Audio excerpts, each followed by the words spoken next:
I've got one very serious grievance that's based on facts, that's based on a promise that was made in no uncertain terms, and that was broken. And no one appreciates being lied to, and when the stakes are life and death, all the more. So, like I said, out here representing High Times Magazine, out here representing myself, out here representing many people I know who benefit from medical marijuana. You don't have to, but Bayer bought the exclusive rights to grow cannabis for $1 billion, and so if they have exclusive rights, that probably means that the rest of us will be criminals except them.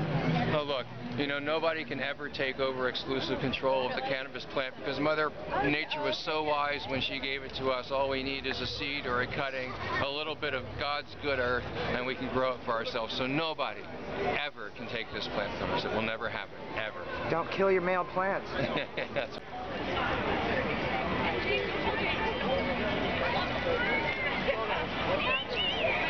incredible.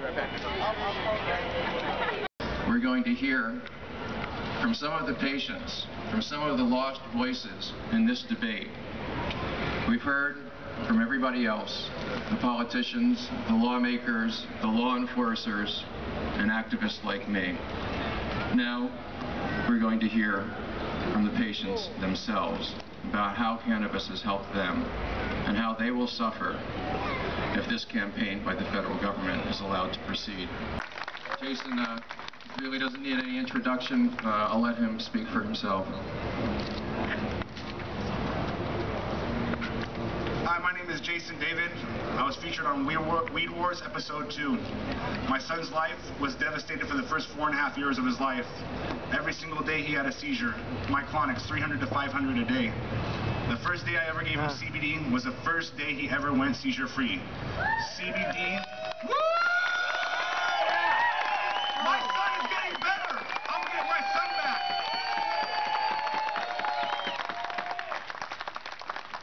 His life has changed. I'm getting my son back. He can look me in my eyes. He can comprehend now, which he never could before. Now when we go swimming, he's happy. He gets to swim. Before he'd look at a swimming pool, he couldn't even swim. He'd look at it, he'd have a seizure. Not just that, it's comprehending amazingly. Down from 22 pills a day down to 4. My son's 5 years old. He's taken 25,000 pills in his life. 25,000 pills for a 5-year-old is not right. We see the change. We see a dramatic difference. I have evidence. My name is Frank Knighton. I am a Vietnam veteran. I went into the military when I was 17 years old, fresh out of high school.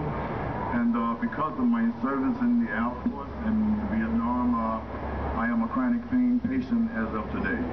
And the veterans, the VA has me on a lot of opiates and things for pain. And when I use medical marijuana, I do not have to use opiates. Opiates is something that causes a lot of side effects and illnesses, and it can also cause addiction and finally leads to death. It breaks down a lot of organs in the heart and stuff like that. It hurts the heart and a lot of other organs in the body. By using cannabis and medical marijuana, you do not have all the side effects. Cannabis heals a lot of organs in the body that the science is not really aware of. Because people do not want to face the truth and hear the truth about medical research, which saves money. This country is now caught up on pharmaceuticals. The more pharmaceuticals you take, the more pharmaceuticals you need.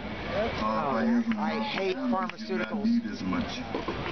President Obama has passed a health plan which causes people to have pharmaceuticals, but if you use medical marijuana for the poor people, we do not need to spend all that money on pharmaceuticals. We can use medical marijuana.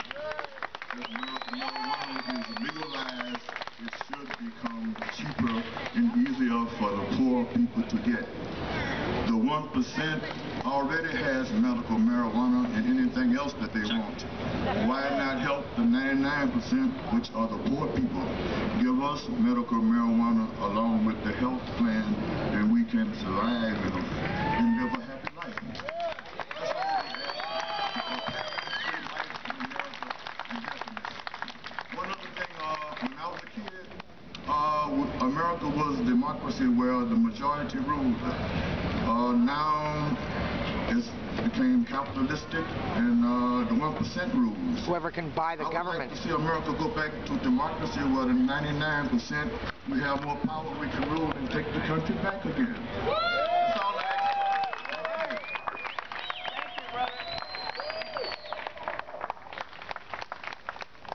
We're going to hear next from Mira Ingram. Before we hear from Mira, I'd just let you all know that we do have some water and some food that will be available over by the Oaksterdam tent at the conclusion of these proceedings. So we'll now hear from Laura.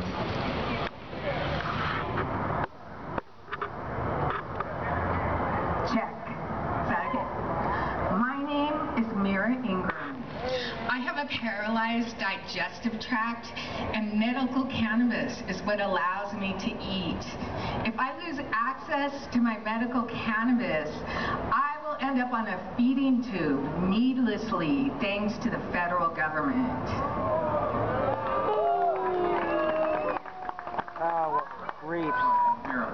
Bullies. Steve Rauscher. Steve, and now we'll hear from Steve Rauscher. Hey, Steve. Thank you. Generation Black Panther Party. I'm a 61-year-old suburbanite. Excuse me, I'm sorry about that. And I have degenerative disc problem. I've had 4 back surgeries. When I started using medical marijuana, my intake of Norco was cut by 60%.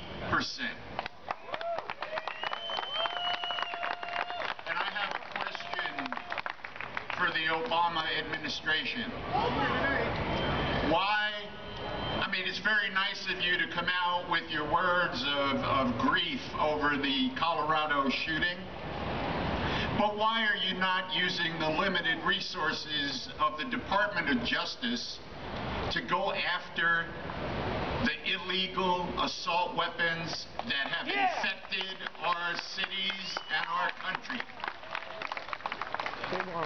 I don't remember the last time a medical marijuana dispensary owner went to a congressperson's public event, a college, a high school, or a movie theater to massacre people. It's time that this country get our priorities straight. President Obama, hands off my medicine.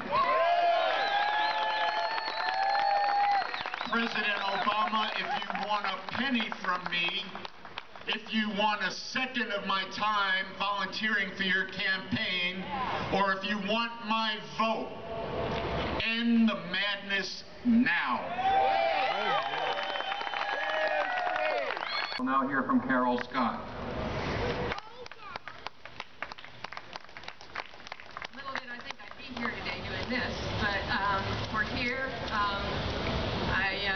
need to share my story with you. A few months ago, I was told that I have a cancer I've fought for about 17 years.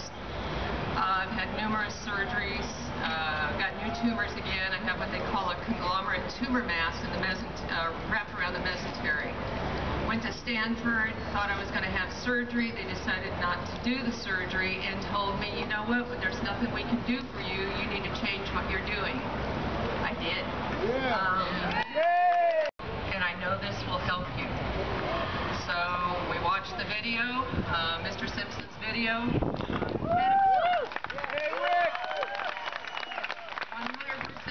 pure. I know, because I know where it comes from.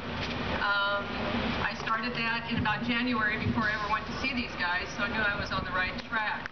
I had my scans and stuff. It showed tumor growth. It showed all this stuff building around my mesentery. I couldn't eat, cramping, flushes, sweating, just losing my life.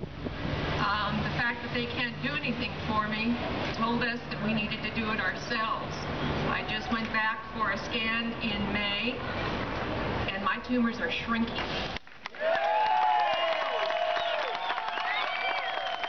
is nothing they gave me to stop those tumors. We went out on our own with the help of everybody else and with what's online and with all of you guys, and I believe we've really found a cure. I could not have done it without my son.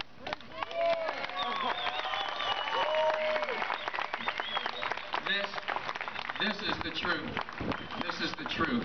Probably like many of you were raised in a family where I was taught that if I saw a person, if I saw a living creature that was suffering, that was in misery, and I could help that creature, then I had a moral obligation to do that. Were you all taught that?